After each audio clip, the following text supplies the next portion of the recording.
When we start speaking about AI, there are a lot of different definitions out there. Generative AI, general AI, GPT, data science, machine learning, and it gets a little bit confusing. I like a lot Andrew Ng. For those of you who don't know who Andrew Ng is, he's co-founder of Coursera. He has been behind DeepMind, which was acquired by Google. A very, very smart guy and an amazing lecturer. And he is the person who, of course, I talk back in 2019.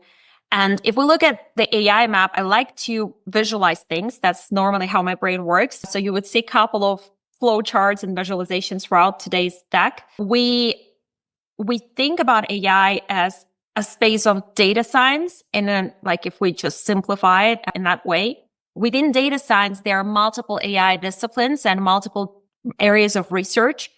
There are areas of research of artificial intelligence, machine learning, deep learning, computer vision, natural language processing. These areas have been existing for a very, very, very long time. Like, by long time, I mean decades. And there has been research done in machine learning space for supervised learning, unsupervised learning, some of the reinforcement learning, computer vision, working with images.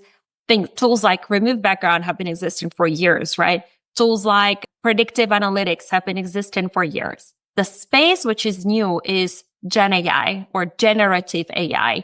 And that's an intersection of few things, of deep learning, computer vision, and NLP. And what makes the age we're in now in this last few years very, very unique is the speed it's been progressing with.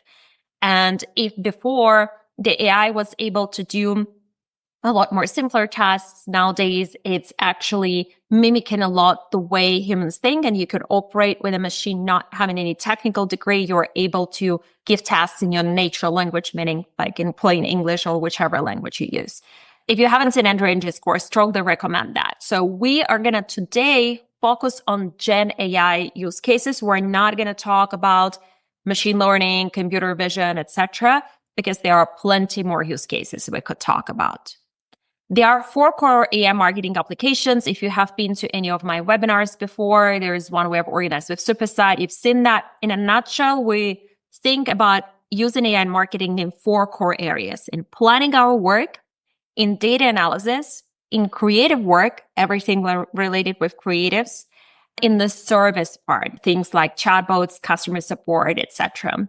So today we're going to show you some of the use cases and examples where me and Vincent have been practicing with our clients, by ourselves, in our businesses, in pretty much all of these areas. When there is a question on where and why to use AI in marketing, one of the things which comes to my mind is like, oh my God, there are so many use cases.